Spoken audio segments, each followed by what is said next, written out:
This is NextGen TV, and I'm talking to Jonathan Freeman of Arqiva. Jonathan, Arqiva, major presence here at the show. What are some of the major achievements of the company already in broadband? Yeah, thanks. The major achievement so far has been our trial that we ran in the Preseli Mountains in Wales. Here we were able to demonstrate how we could deliver broadband to current NOT spots from a single point of presence on an existing mast using wireless technology.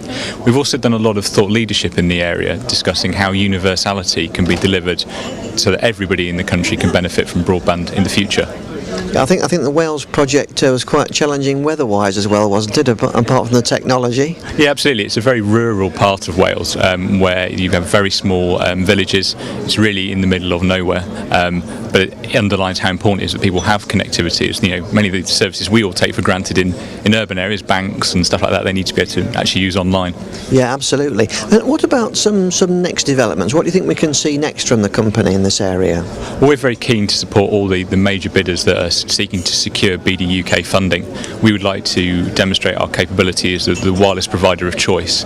So basically delivering for the last 10% of the population a wireless service that then ensures everyone has universal access.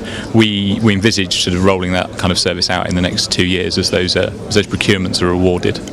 Okay, what's your view of the UK scene generally? How do you think we're getting on? We've got shows like this are very, very buoyant and very buzzy, but there are issues in implementation. What's your opinion about how we're getting on?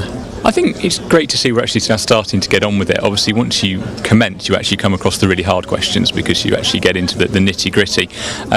We feel that there is still this inherent tension about delivering super fast to a certain percentage of people who already have broadband, but it's very important to remember the government policy of ensuring everybody gets broadband as part of that, and we can see that dynamic being shown in the procurements and in the challenges that local authorities face, and I think that will continue, and you will start to see a lot more work about the optimal technology mix, fixed service, satellite services and wireless services.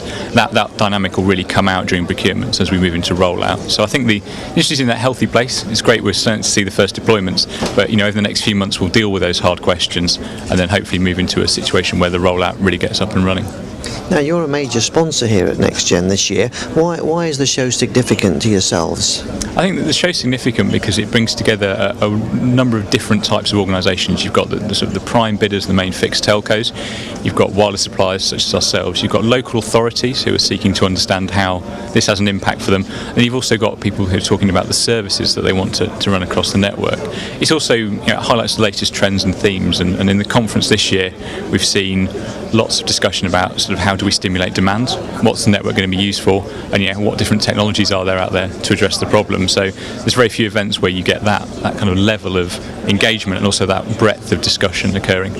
Yes, I think it's also been very international this year, hasn't it? I think we're beginning to become the focus at NextGen for everything that's happening in the UK. Yeah, absolutely, I agree with you, and I think the UK in a sense is becoming one of the first countries really to head down the path around universality and also delivering super fast.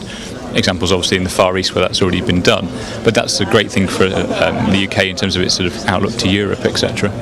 Okay, well Jonathan, thanks for talking to us and have a good rest of the event. Thank you.